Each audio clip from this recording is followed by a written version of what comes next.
Assalamualaikum warahmatullahi wabarakatuh. Waalaikumsalam warahmatullahi wabarakatuh. Bismillahirrahmanirrahim. Alhamdulillahi rabbil alamin. Wal 'aqibatu lil muttaqin. Wala 'udwana illa 'alal zalimin. والصلاة والسلام على أشرف الأنبياء والمرسلين سيدنا ومولانا محمد وعلى آله وأصحابه المجاهدين الطاهرين أما بعد. Saudara-saudara kaum muslimin rahimakumullah, setiap kita muslim di dalam kehidupan ini selalu ingin dicintai oleh Allah Subhanahu wa ta'ala. Dan tidak seorang pun di antara kita yang hidup ingin dimurkai oleh Allah Subhanahu wa ta'ala. Jangankan lagi dimurkai Allah, dimarahi tetangga saja kita kadang-kadang sudah merasa tidak enak. Padahal bagaimanapun, kalau sekadar dimarahi tetangga, kita masih bisa menghindar, pergi atau pindah ke tempat lain. Tahun depan kita kembali lagi, barangkali sudah bisa berdamai. Tapi jikalau Allah yang murka kepada kita, padahal alam ini adalah miliknya belaka, rasanya kemana lagi langit tempat kita bernaung, dan kemana lagi bumi tempat kita berpijak. Setiap orang ingin dicintai Allah, tapi tidak setiap orang mau melakukan perbuatan-perbuatan yang kalau dikerjakannya Allah akan cinta kepadanya. Dan setiap orang tidak ingin dimurkai Allah, tapi orang kadang-kadang tanpa sadar melakukan perbuatan-perbuatan yang justru dimurkai oleh Allah Subhanahu wa ta'ala. Pada pertemuan kali ini ingin saya sampaikan kepada hadirin satu hadis qudsi di mana Allah Subhanahu wa ta'ala berfirman melalui lisan Nabi besar Muhammad sallallahu alaihi wasallam, "Uhibbu thalathan wa hubbi li thalathin ashad." Aku cinta, kata Allah, kepada 3 macam golongan manusia, tapi aku lebih cinta lagi kepada yang 3 macam lagi. Jadi ada yang sekedar dicintai Allah, ada yang lebih lagi dicintai oleh Allah Subhanahu wa ta'ala. Siapa mereka? Mari kita ikuti satu persatu isi daripada hadis qudsi ini. Yang pertama, uhibbu ahlas sakha. Aku cinta, kata Allah, kepada orang-orang yang pemurah. Aku cinta kepada orang-orang yang ringan tangan, mempunyai kepekaan sosial yang tinggi, gemar menolong orang yang memang memerlukan pertolongan. Aku cinta kepada orang-orang yang semacam itu. Saudara-saudara kaum muslimin rahimakumullah, di zaman sekarang ini, seiring dengan makin tajamnya persaingan hidup, makin tingginya tensi ekonomi, antara tenaga kerja yang masuk pasaran dengan lapangan kerja yang tersedia jauh dari memadai, gaya hidup orang sumtip, semakin individualis. Timbullah sikap hidup elu-elu, gua-gua. Kepekaan sosial mulai lentur dan luntur, tapi tidak terwujud di dalam kehidupan sehari-hari. Padahal agama mengajarkan Allah cinta kepada orang-orang yang bermurah tangan, gemar melakukan pertolongan, peka melihat penderitaan dan kesulitan orang lain. Adalah Allah melebihkan rezeki sebagian kita dari yang lain. Dimaksudkan untuk saling tolong menolong, bahu-membahu dan bantu-membantu. Sehingga dengan demikian, apa yang disabdakan Nabi dalam hadis, Ar-Rahimuna yarhamuhumur Rahman, irhamu ahlal ardi yarhamkum man fis sama. Orang-orang yang punya sifat belas kasih akan dikasihi oleh Allah Subhanahu wa ta'ala. Sayangi yang di permukaan bumi, nanti yang di langit akan sayang kepadamu, akan turun rahmahnya kepada kita bersama.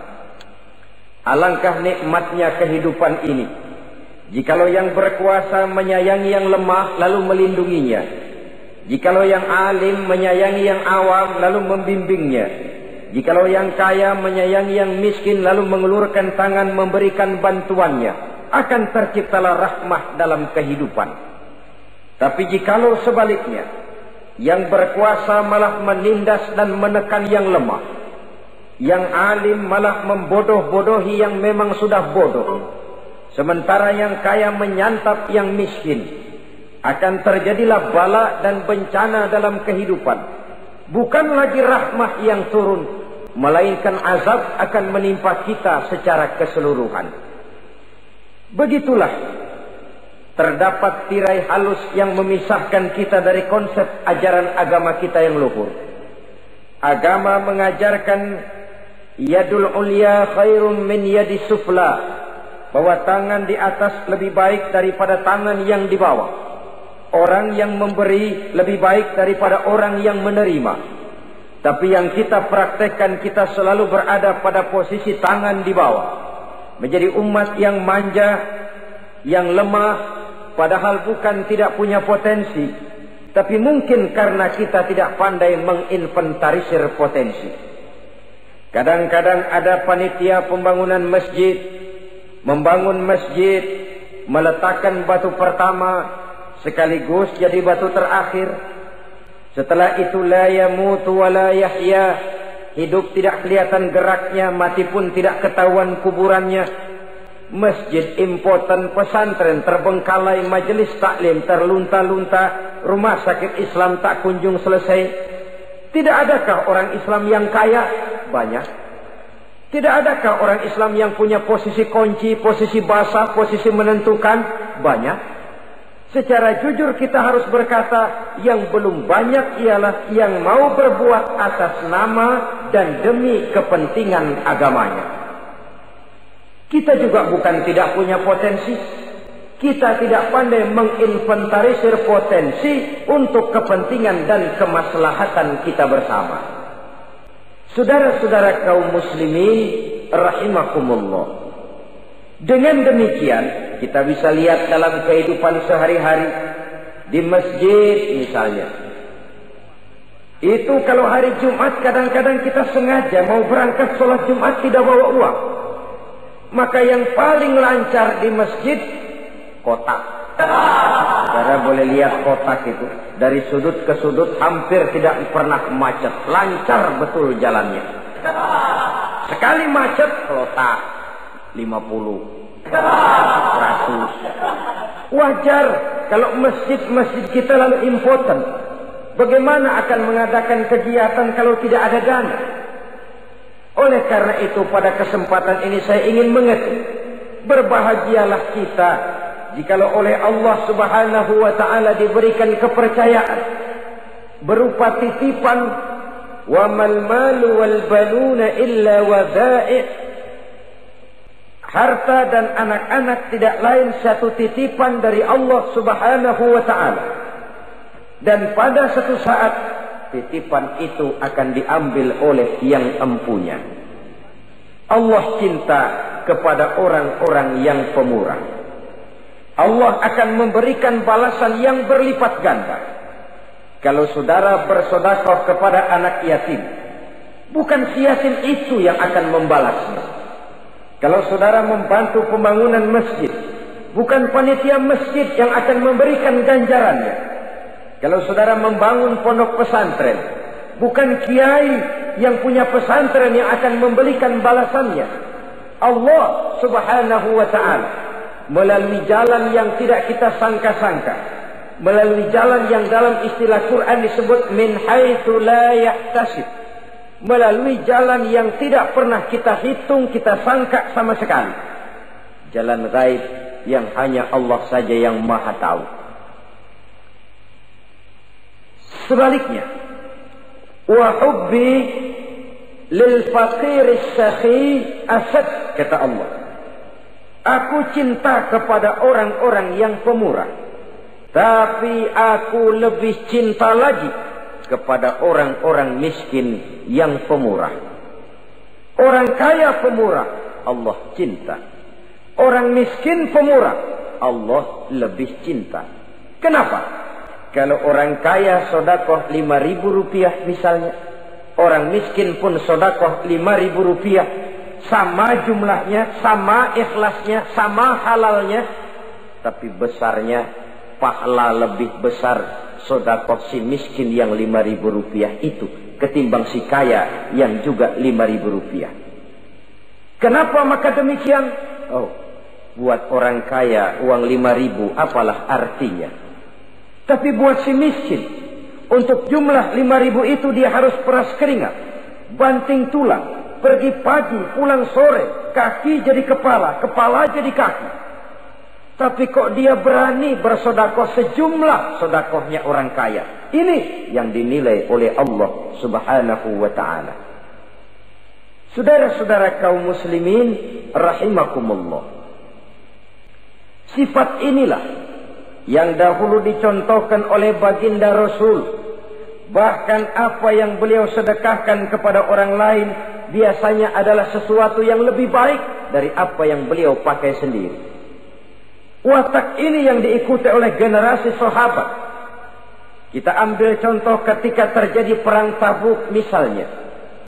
Datanglah Sayyidina Abu Bakar Siddiq, membawa seluruh harta bendanya disumbangkan di jalan Allah. Melihat ini Nabi bertanya, hal tarabta li ahlika syai'an ya Abu Bakar? Wahai Abu Bakar, begini banyak harta yang kau infakkan fi sabilillah ini, apakah buat keluargamu sudah kau tinggalkan? Sayyidina Abu Bakar dengan tegak menjawab, taraktu lahumullaha wa rasulahu. Sudah, saya tinggalkan mereka Allah dan Rasulnya. Saya tinggalkan mereka keyakinan, akidah, iman, bahwa kalau kami menolong Allah, menolong agama, Allah akan menolong kami. Bahwa kami tidak akan jadi melarat karena memperjuangkan agama. Bahwa kami tidak akan jatuh miskin kalau harta ini kami belanjakan di jalan Allah. Kami tinggalkan keyakinan itu kepada anak-anak dan istri di rumah. Sementara harta yang ada seluruhnya kami bawa kemari. Keyakinan yang dimiliki oleh Sayyidina Abu Bakar Siddiq di zaman sekarang ini sudah merupakan keyakinan yang sangat langka. Kita belum yakin benar akan kebenaran janji Allah, sehingga dengan demikian timbullah keraguan-raguan. Apa iya kalau saya belanjakan uang ini di jalan Allah akan ada balasannya? Apa iya kalau uang ini saya gunakan untuk melaksanakan ibadah akan datang balasannya? Padahal dalam hadis kursi Allah menjanjikan, ana inda zanni abdi bi. Aku ini, kata Allah, bagaimana menurut persangkaan hambaku saja kepadaku. Kalau dia sangka baik, insya Allah baik datangnya. Kalau dia sangka tidak, aku bagaimana menurut sangka hambaku kepadaku. Itulah sebabnya dalam segala hal kita harus husnuzan, berbaik sangka kepada Allah subhanahu wa ta'ala. Saudara-saudara kaum muslimin rahimakumullah, inilah golongan pertama kekasih Allah, orang-orang yang dicintai Allah, orang-orang yang pemurah, yang sadar bahwa harta hanya sekadar titipan dari Allah subhanahu wa ta'ala. Dan harta menurut Nabi, apabila sudah kita belanjakan di jalan Allah, dia akan berkata, pertama, kuntu qalilatan fakatsartani, jumlahku sebenarnya sedikit, tapi lantaran engkau sedekahkan aku, engkau belanjakan aku di jalan Allah, maka jumlahku jadi banyak. Kau sedekah 1000, dibalas 7000, dikali 10, dikali 100, masih ditambah wallahu yudha'ifu liman yasha. Allah melipat gandakan pahala kebajikan dari orang-orang yang dikehendakinya. Yang kedua, harta itu akan bicara lagi. Kuntu faniyatan fa'abqaitani.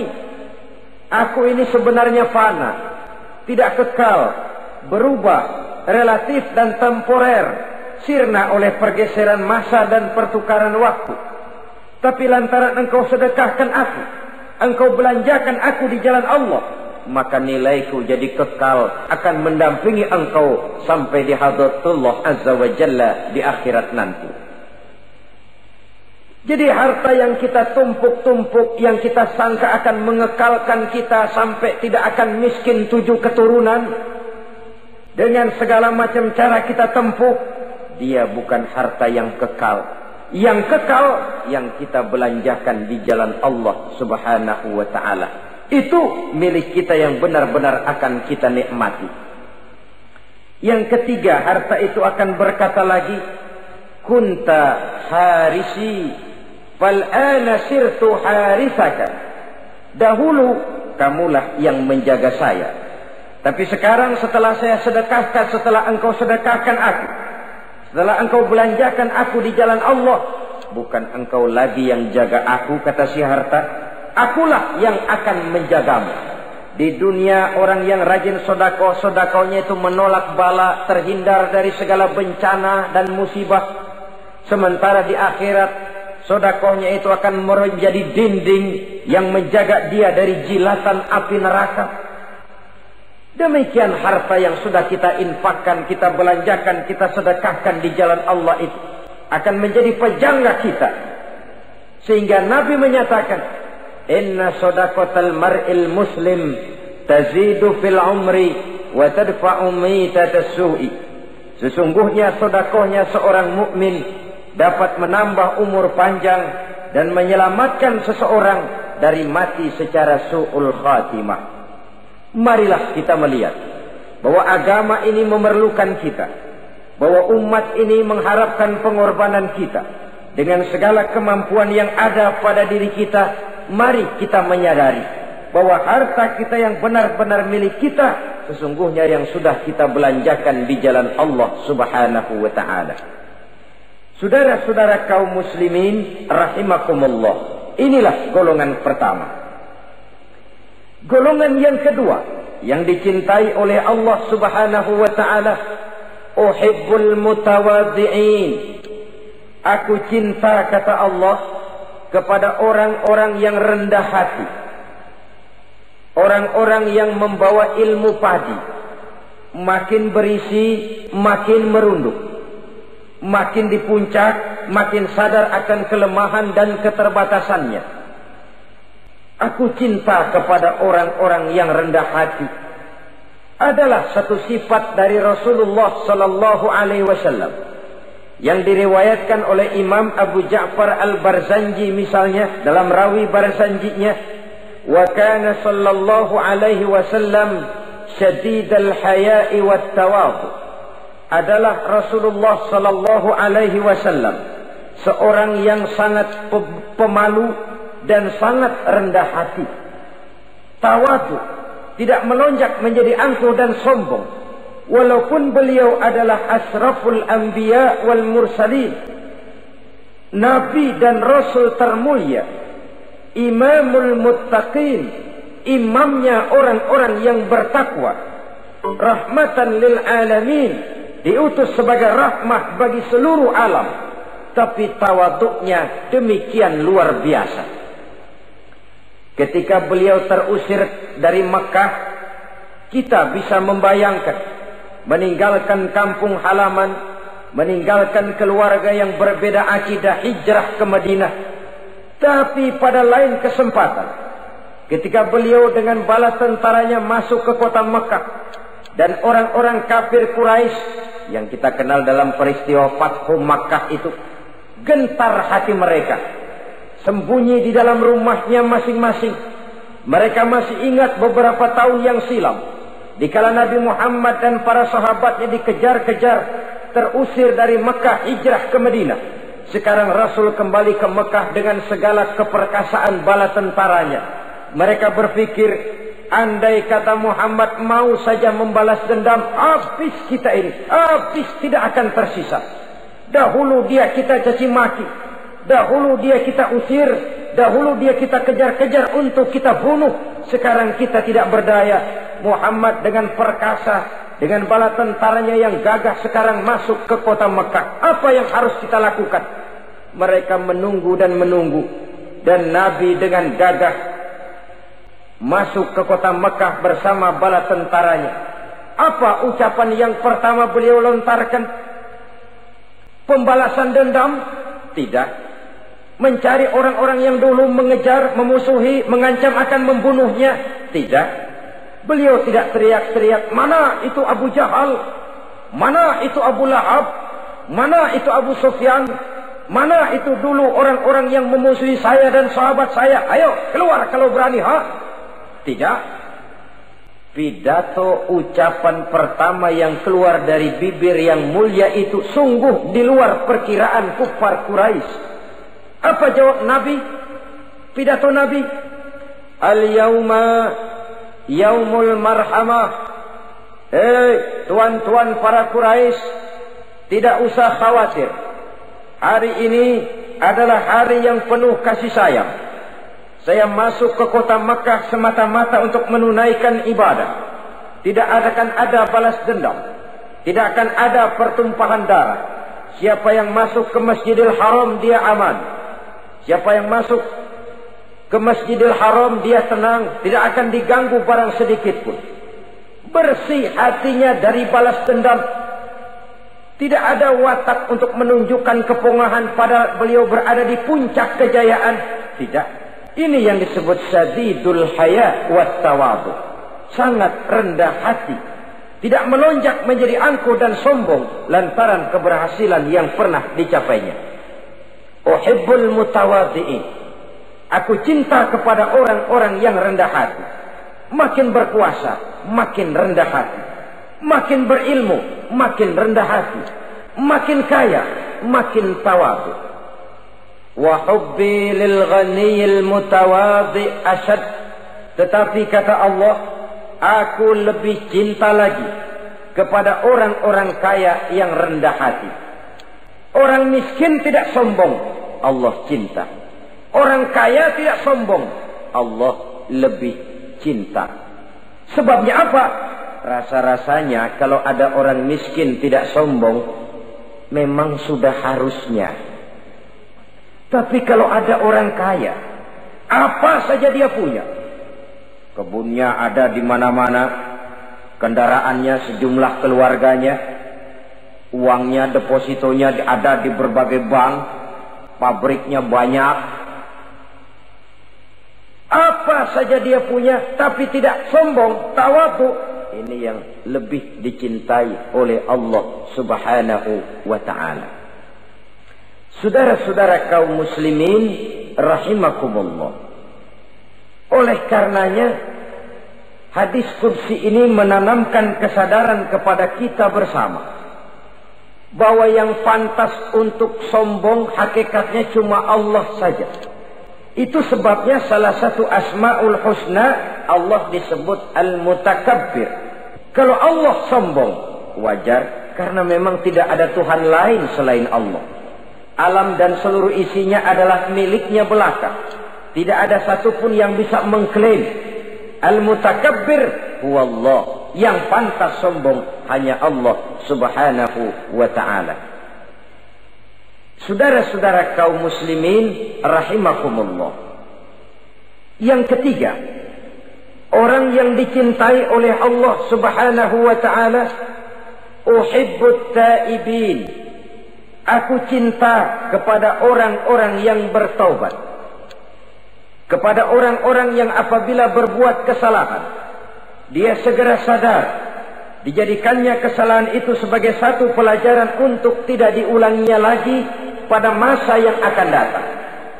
Adalah lebih baik kita mulai dari kertas yang kelabu, hitam sekalipun. kalau akhirnya akan menjadi lembaran-lembaran yang putih. Ketimbang kita mulai dengan lembaran yang putih, kalau akan ditutup dengan lembaran-lembaran hitam noda yang tidak berhapus. Allah Subhanahu wa ta'ala Maha Pengampun, Pengasih dan Penyayang. Ia akan memaafkan segala perbuatan yang bersifat salah dari hamba-hambanya, asalkan tidak diulanginya lagi.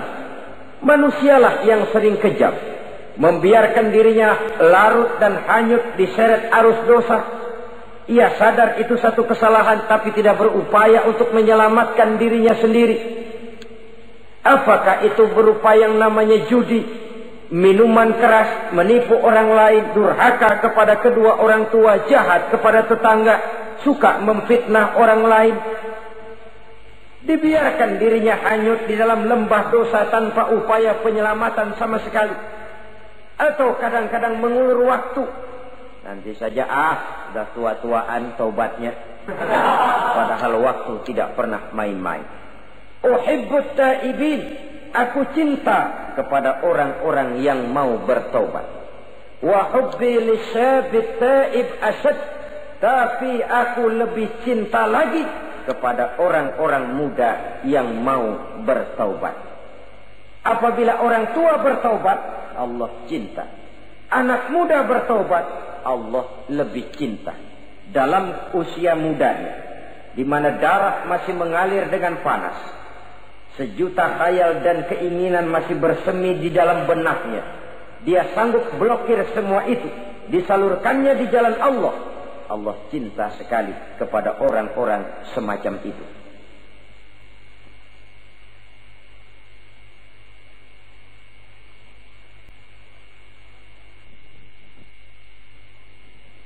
Saudara-saudara kaum muslimin rahimakumullah, kalau tadi sudah saya jelaskan 3 golongan orang-orang yang dicintai Allah, yakni para kekasih Allah. Orang-orang yang pemurah, gemar memberikan pertolongan. Kemudian yang kedua, orang-orang yang rendah hati. Dan yang ketiga adalah orang-orang yang suka bertaubat. Maka kemudian hadis qudsi ini dilanjutkan oleh Allah Subhanahu wa ta'ala dengan menjelaskan lawanan dari 3 golongan tadi. Kalau 3 golongan tadi adalah orang-orang yang dicintai Allah, maka 3 golongan yang berikutnya adalah mereka yang dibenci, dimurkai oleh Allah Subhanahu wa ta'ala. Siapa mereka? Jumlahnya juga 3, lawanan dari yang 3 tadi pertama. Yang pertama, saudara-saudara, abghadul bukhala, aku benci, kata Allah, kepada orang-orang yang bakhil, orang yang kikir, orang yang diberikan amanah berupa harta, lalu tidak tersentuh hatinya melihat kesulitan dan penderitaan orang lain. Tetangganya meratap dan merintih kelaparan, sementara ia dengan tenang berpangku tangan, padahal ada kelebihan rizkinya. Ia tahu kesulitan orang lain, tapi ia tidak berusaha mengulurkan tangan memberikan bantuan. Kenapa seseorang bisa terjebak ke dalam penyakit bakhil bin kikir alias pelit seperti ini? Oleh karena harta benda dunia itu sudah berakar kuat di hatinya. Tidak mau lepas lagi ia dari sana. Tidak mau berpisah ia dengan harta itu walau sedikit jua pun. Dan memang para ulama sufi mengajarkan, orang kaya itu ada 2. Ada orang kaya hakiki, ada orang kaya majazi. Orang kaya hakiki, orang kaya sebenarnya adalah orang yang kaya hatinya. Luas cakrawala pandangannya, terbentang nuansanya, tidak cuplik melihat karunia yang diberikan Allah dalam kehidupan ini. Orang yang kaya hati, inilah orang kaya hakiki. Adapun orang kaya majazi adalah orang yang banyak hartanya tapi miskin hatinya. Hidupnya sudah melimpah tapi ia selalu merasa kurang, maka ia tidak pernah cukup. Posisinya sudah kaya tapi ia masih merasa miskin, maka ia pun selalu miskin. Imam Ghazali rahimahullah memberikan contoh yang indah. Perjalanan hidup manusia sama dengan naik kapal laut yang besar menuju pulau bernama akhirat, mencapai pantai surga bahagia. Kapal ini akan singgah di satu pulau bernama dunia. Para penumpang diperbolehkan turun, tapi sebelumnya diingatkan lebih dahulu bahwa ini cuma sekedar tempat transit. Di dunia, di pulau yang bernama dunia, para penumpang boleh mengambil apa yang memang diperlukan untuk bekal dalam perjalanan. Tapi jangan lupa bahwa kapal akan melanjutkan perjalanan menuju kepulauan akhirat yang kekal dan abadi. Maka turunlah para penumpang ke pulau yang bernama dunia ini. Macam-macam tingkah lakunya ketika mereka menjejakkan kaki ke pulau dunia. Ada yang tetap sadar kepada pesan nakoda.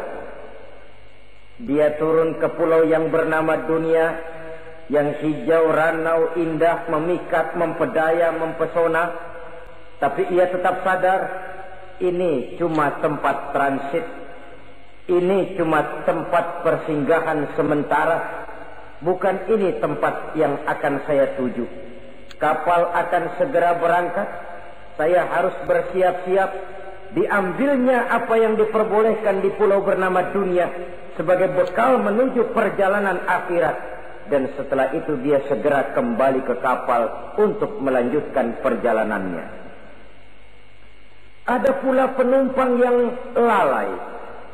Ketika turun ke pulau bernama dunia ini, ia lupa kepada pesan sang nakoda. Ia terpedaya oleh hijau ranaunya kepulauan dunia. Ia terpikat oleh gemerlapnya kehidupan dunia. Sibuklah seluruh waktunya untuk mengambil segala yang ada di kepulauan dunia ini. Ia menyangka bahwa ia sudah sampai kepada tujuan yang sebenarnya. Dikala peluit kapal berbunyi, pertanda kapal akan segera berangkat, rupanya baru sadar dia bahwa ini bukan tujuan yang sebenarnya. Ia berusaha kembali ke kapal, walaupun masih bisa ikut naik kapal, tapi sayang tempatnya sudah ditempati oleh orang lain. Inilah contoh dari orang-orang yang kehidupan dunia telah melalaikan mereka daripada tujuan akhirat. Yang lebih celaka adalah nasib penumpang ketiga. Mereka yang tertinggal sama sekali di kepulauan dunia ini. Mereka lah orang-orang kafir, orang-orang munafik, orang-orang musyrik. Bagi mereka surgalah dunia ini. Bila kehidupan dunia berakhir, berakhir pula lah surganya sampai di situ. Ia menyangka sudah sampai kepada terminal akhir, padahal cuma sekedar halte, tempat di mana kapal singgah sebentar saja untuk melanjutkan perjalanan menuju kepulauan akhirat yang kekal dan abadi. Saudara-saudara kaum muslimin rahimakumullah, orang-orang yang sadar bahwa dunia cuma sekedar satu tempat transit, maka kesadaran itu menggugah dia kepada keyakinan terhadap kalimat inna lillahi wa inna ilaihi raji'un. Segalanya datang dari Allah, segalanya akan kembali kepada Allah. Tidak ada yang dibawanya saat ia terlahir ke alam dunia ini, dan tidak akan ada yang dibawanya kembali saat ia keluar meninggalkan alam dunia ini, kecuali iman dan amal soleh yang dikerjakannya di dalam kehidupan kita. Bukan bakhil yang menyebabkan orang cepat jadi kaya. Bukan pemurah yang menyebabkan orang jatuh miskin dan bangkrut. Tetapi kesadaran bahwa segalanya datang dari Allah, segalanya akan kembali kepada Allah, akan membuat kita walaupun memiliki harta dan benda, tapi ia tidak berurat dan berakar di dalam hati. Abghadul bukhala, kata Allah, Aku benci kepada orang-orang yang bakhil. Kadang-kadang jangankan untuk orang lain, untuk kepentingan agama, dirinya sendiri saja tidak bisa menikmati kekayaannya. Kaya dia sebenarnya, tapi dia tidak sadar akan kekayaannya. Lebih celaka lagi, dia tidak tahu untuk apa kekayaan itu akan dipergunakan. Lahirnya mazhab materialisme, hidup serba cukup, serba ada, seperti yang kita lihat di negara-negara yang makmur, di Eropa bagian barat misalnya. Keluarga-keluarga jet set yang akhirnya bingung karena kebanyakan harta. Kalau kita di timur umumnya bingung karena tidak punya harta. Di sana orang bingung karena kebanyakan harta, mau diapakan harta itu. Akhirnya timbullah gaya hidup yang aneh-aneh. Membentuk klub-klub nudis terlepas dari pergaulan dunia ramai. Bergerombol tidur di goa-goa. Padahal rumahnya macam istana. Kamarnya 37, ada kolam renang, ruangan ber-AC. Kemana pergi mobil sejumlah keluarga. Dari merek-merek yang mewah, keluaran mutaakhir. Tidak puas mobil punya kapal pesiar, kapal laut. Tidak cukup kapal laut, punya kapal pesawat terbang pribadi. Apa yang dimau, uangnya bisa bicara. Tapi akhirnya lalu sampai kepada titik jenuh. Sampai kepada yang namanya frozen emotional attitude. Dan sikap bakhil inilah yang pada akhirnya mendorong seseorang untuk sampai kepada tingkat yang disebut tamak, rakus, serakah. Dan mental semacam ini tidak hanya membahayakan bagi pribadi yang punya watak, tapi juga bagi lingkungan, bagi masyarakat, bahkan dalam skopnya yang luas, bagi pertumbuhan suatu bangsa, bagi pertumbuhan suatu negara. Sikap-sikap tamak, rakus, serakah, mau menang sendiri, mau kuasa sendiri, mau basah sendiri, mau kaya sendiri, persetan dengan orang lain, adalah sikap-sikap yang tidak saja bertentangan dengan ajaran agama kita, tapi juga bertentangan dengan falsafat dasar kehidupan bangsa kita, yakni Pancasila. Saudara-saudara kaum muslimin rahimakumullah. Lawanannya kemudian Allah menyatakan, wa bughdi lil ghaniyil bakhil asyad. Aku benci kepada orang yang bakhil, tapi aku lebih benci lagi kepada orang-orang kaya yang bakhil. Kalau orang miskin pelit, barangkali masih orang berkata pantaslah dia tuh pelit, miskin. Tapi kalau kaya, bakhil, kaya, pelit, rasanya orang menyayangkan. Apa saja dia punya, tapi bakhil, pelit, tidak sadar bahwa itu adalah amanah Allah yang suatu saat akan dimintakan pertanggungan jawab di padang mahsyar nanti.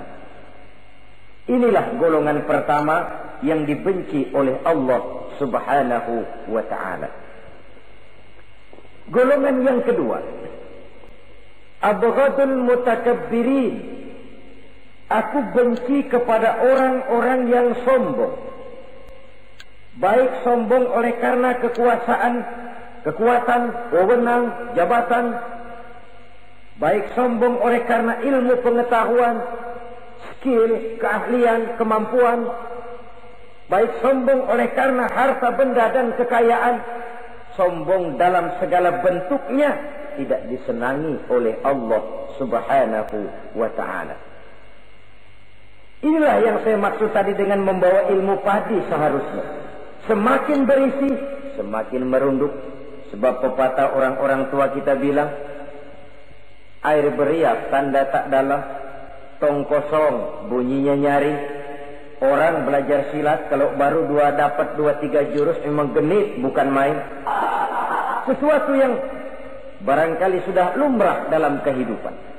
Tapi yang diajarkan oleh agama, abghadul mutakabbirin, aku benci kepada orang-orang yang sombong. Al-Quran syarat dengan contoh-contoh baik dari perjalanan sejarah baik dari perjalanan para hidup para nabi dan para rasul, seluruhnya merupakan tamsil, contoh dan ibarat bagi kita bersama. Fanzuru kaifa kana akibatul mukazzibin, fanzuru kaifa kana akibatul mujrimin. Berjalanlah kamu di permukaan bumi, lihat bagaimana akibat yang diderita oleh para pendusta, lihat bagaimana akibat yang diderita oleh para pembuat dosa, oleh orang-orang yang sombong, angkuh, congkak dan takabur. Mereka satu demi satu mengalami kehancuran, tenggelam di perut sejarah. Kurang apa Fir'aun? Kurang apa Raja Namrus? Kurang apa Raja Abrahat? Tentaranya gagah perkasa, kekuasaannya luas, istananya megah dan besar, pengawalnya gentayangan di mana-mana, intelnya selalu siap siaga menjaga keamanan. Sang raja diraja, entoh waktu berputar masa beredar, tenggelam oleh perputaran waktu dan peredaran zaman. Tidak ada satu keabadian dalam kehidupan ini. Akankah kita melahirkan Fir'aun kelas baru? Namrud di zaman modern, Abrahat gaya kini, yang semakin berada di puncak kekuasaan semakin lupa diri dan lupa daratan, menjadi orang yang hanya mau benar sendiri, adil sendiri, makmur sendiri, tidak peduli menari di atas bangkai dan penderitaan orang lain. Akankah kita melahirkan korun gaya baru yang sombong oleh karena harta kekayaan yang berlipat ganda? Ataukah kita akan melahirkan barsisul abid gaya baru yang sombong oleh karena ilmu pengetahuan yang dimilikinya? Marilah kita menyadari al-mutakabbir huwa Allah. Yang pantas, boleh dan sombong, wajar untuk sombong, cuma Allah subhanahu wa ta'ala. Abghadul mutakabbirin, aku benci kepada orang-orang yang sombong. Saudara-saudara kaum muslimin rahimakumullah, lawanannya kata Allah, selebihnya wa bughdi lil faqir al mutakabbir asyad. Tetapi kata Allah, aku lebih benci lagi kepada orang miskin yang sombong. Ini yang sudah tidak punya pilihan. Orang pintar sombong barangkali lumayan, goblok sombong minta ampun. Pejabat sombong barangkali karena punya pangkat. Rakyat sombong, apa yang mau disombongi? Orang kaya sombong barangkali karena kekayaannya. Melarat, miskin, sombong, minta ampun. Sebab itu kata Allah, aku benci kepada orang-orang sombong, tapi aku lebih benci lagi kepada orang-orang miskin yang sombong. Hadis qudsi ini tentu saja memberikan satu kesadaran rohani yang paling dalam pada kehidupan kita setiap pribadi muslim, bahwa kita sejauh yang bisa kita lakukan hanyalah berusaha berbuat. Kita terikat oleh sunnatullah, kata kita orang beragama, hukum alam kata para ahli alam, natural of law katanya. Tapi di sebalik itu sesungguhnya segala hasil usaha, kepastian dan ketentuannya hak prerogatif dari Allah subhanahu wa ta'ala.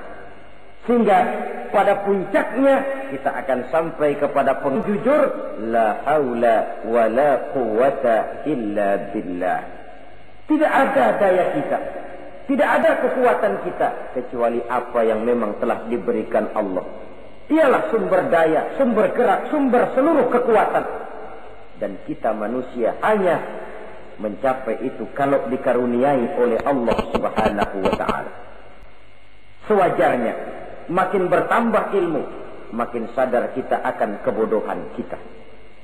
Seperti yang diucapkan oleh Al-Imam Syafi'i rahimahullah, setiap tambah ilmuku, bertambah taulah aku akan kebodohanku. Sewajarnya, semakin bertambah harta kita, semakin sadar kita akan kemiskinan kita.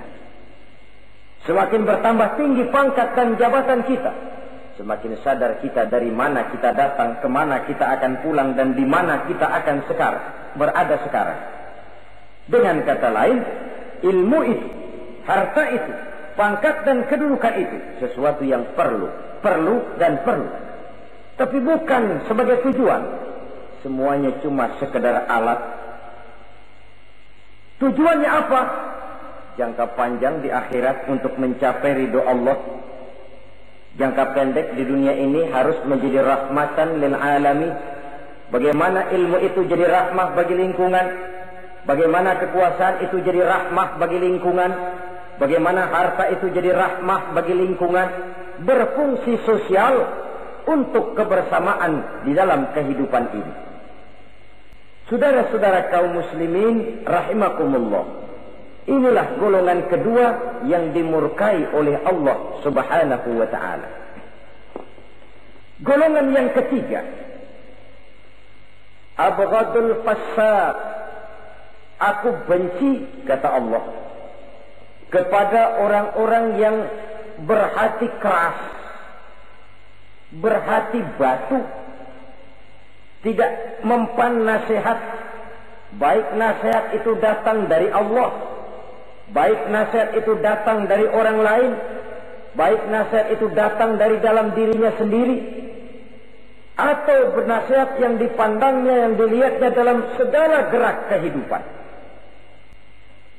Satu hari bahkan beberapa sahabat pernah menghadap Rasulullah sallallahu alaihi wasallam. Ya Rasul, jikalau sekarang ini kami nyaris tidak punya problem, artinya semua problem kami tuntas, sedikit kami bingung, Tuanlah tempat kami bertanya. Kami tidak mengerti hukum, Tuan tempat kami meminta fatwa. Kami ingin mendapat petunjuk, kepada Tuan kami mengadu. Tapi nanti kalau satu saat Tuan telah berangkat meninggalkan kami, ya Rasulullah, menghadap Allah Subhanahu wa ta'ala, tinggallah kami hidup tanpa bimbingan Tuan, kemana lagi kami harus minta nasihat? Baginda Rasul senyum, kemudian beliau menjawab, taraktu lakum nasihataini, kamu tidak usah khawatir. Kalaupun pada satu saat nanti aku berangkat meninggalkan kamu semua, kembali menghadap Allah Subhanahu wa ta'ala, kamu tidak perlu bingung. Tempat kamu minta nasihat ada, tempat kamu bertanya ada, tempat kamu minta fatwa dan kepastian hukum ada. Taraktu lakum nasihatain, aku tinggalkan untukmu dua macam nasihat. Pertama, yang aku tinggalkan kepadamu itu nasihat yang pandai bicara. Yang kedua, yang aku tinggalkan kepadamu itu nasihat yang diam saja. Sahabat lalu bertanya, kalau nasihat yang bisa bicara itu apa ya Rasul? Beliau menjawab, Al-Quranul Karim. 6.666 ayat, 30 juz, 114 surah, seluruhnya nasihat bagi umat Islam. Apapun yang akan kau kerjakan, kemanapun kau akan pergi, bertanyalah kepada Al-Quran, minta nasihatnya. Bertanya langsung? Tentu tidak. Bertanya kepada Al-Quran artinya fas'alu ahla dzikri in kuntum la ta'lamun. Jikalau kamu memang tidak mengerti, bertanyalah kepada yang mengerti. Yang mengerti Al-Quran tentu tidak lain para ulama, para kiai, para asatiz, guru-guru yang mengasuh kita di majelis ta'lim. Nasihat yang pandai bicara, Al-Quranul Karim.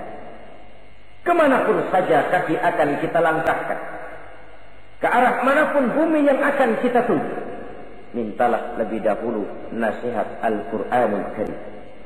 Usaha apapun yang akan kita lakukan, mintalah nasihat kepadanya. Itu nasihat yang pandai bicara. Lalu sahabat bertanya lagi, kalau nasihat yang diam saja itu apa ya Rasul? Beliau menjawab, nasihat yang diam saja itu maut. Diam saja dia, tidak bicara, tapi pasti datangnya. Dan itu jadi nasihat. Kalau sekarang kau menyolatkan orang lain, apa tidak mungkin besok kau disolatkan orang? Kalau hari ini kau antar jenazah temanmu ke liang lahat, entah tahun depan, bulan depan, minggu depan, entah 5-10 tahun yang akan datang, bukankah kau yang akan diantar ke liang lahat? Kau tengoklah temanmu itu. Matanya masih ada tapi sudah tidak sanggup lagi melihat. Jangankan melihat, digerakkan saja pun sudah tidak bisa. Telinganya belum kemana-mana tapi sudah tidak mampu lagi mendengar. Kakinya masih cukup tapi sudah tidak mampu untuk dipakai berjalan. Tangannya masih ada tapi tidak ada lagi yang bisa dipegangnya. Apa yang kurang kalau sudah demikian? Kau tumpuk harta kekayaan untuk 7 turunan, kau sangka kau tidak akan mati karena itu. Kau ingin selalu berada di puncak padahal hidup ini mendaki dan menurun. Ini seluruhnya merupakan nasihat. Orang yang hatinya keras tidak mempan nasihat yang datang dari Allah, Quran dan maut. Nasihat yang datang dari orang lain, kadang-kadang diberikan nasihat, lebih pandai dia berkilah, lebih pandai dia berkelit, lebih pandai dia berjawab. Orang yang memberi nasihat baru bicara 1, dia sudah 10. Nasihat yang datang dari orang lain tidak juga bisa menyentuh hatinya. Atau nasihat yang timbul dari dalam dirinya sendiri. Kulit yang mulai berkerut, uban yang mulai bertabur, gigi yang permisi satu demi satu. Itu kan seluruhnya merupakan nasihat. Tapi orang yang hatinya keras, kasar, istilah kita barangkali sudah kulit badak, muka tembok, kuping kebo, masuk dalam golongan khatamallahu ala qulubihim. Allah sudah tutup cap, Allah stempel hati mereka, tidak masuk lagi nasihat. Na'udzubillah summa na'udzubillah. Beruntung kita kalau oleh Allah ini diberikan hati yang lembut, peka, mudah menerima kebenaran, tidak tertutup terhadap kebenaran. Walaupun kebenarannya itu datang dari seorang budak yang hitam legam. Karena memang agama mengajarkan khuzil hikmata wa la yadurruka min ayyi wi'ain kharajat. Ambillah hikmah, ambillah kebenaran, tidak usah terlalu kau pedulikan dari mana sumbernya. Asal itu merupakan kebenaran, jadikan sebagai nasihat di dalam kehidupan. Saudara-saudara kaum muslimin rahimakumullah. Rugi dan celaka kita kalau sampai diberikan hati yang keras, kasar, masuk dalam qaswatul qalbi, hati yang kasar, keras, tidak mempan nasihat apapun. Kalau kadang-kadang masuk telinga kanan, keluar lagi telinga kiri, tidak pernah singgah di lubuk hatinya walau sebentar sekalipun, tidak pernah transit, atau kalaupun transit seperti air di daun talas, mudah bergoyah ke kiri dan ke kanan. Allah benci kepada orang-orang yang hatinya keras. Selanjutnya, wa bughdhi lisaykhil fasik asad. Tapi kata Allah, aku lebih benci lagi kepada orang tua yang hatinya keras. Tua-tua keladi katanya, makin tua makin menjadi. Kalau ada anak muda bandel, nakal, setidaknya orang masih punya harapan. Masih ada orang berkata, ya doain aja dah, mudah-mudahan dia makin dewasa, makin lurus jalan hidupnya, makin benar langkahnya, makin sadar rasa keagamaannya. Masih ada ucapan seperti itu. Tapi kalau sudah tua, malah makin gila, orang sudah habis harapan. Paling orang bilang, tuh aki-aki, udah asar, udah maghrib, udah dekat ke lubang kubur, bedung menggerib masih nyingsot aja di perapatan. Saudara-saudara kaum muslimin, habis rasanya harapan orang. Aku benci kepada orang yang hatinya keras, tapi aku lebih benci lagi kepada orang tua yang berhati keras. Kenakalan remaja dibenci Allah, kenakalan orang-orang tua lebih dibenci oleh Allah Subhanahu wa ta'ala. Saudara-saudara kaum muslimin rahimakumullah, Semoga kita termasuk ke dalam golongan orang-orang yang dicintai Allah, para kekasih Allah. Dan kita berlindung kepada Allah, jangan sampai termasuk ke dalam golongan orang-orang yang dimurkai dan dibencinya. Inilah yang kita bicarakan pada pertemuan kali ini. Terima kasih dan mohon maaf. Wassalamualaikum warahmatullahi wabarakatuh. Waalaikumsalam.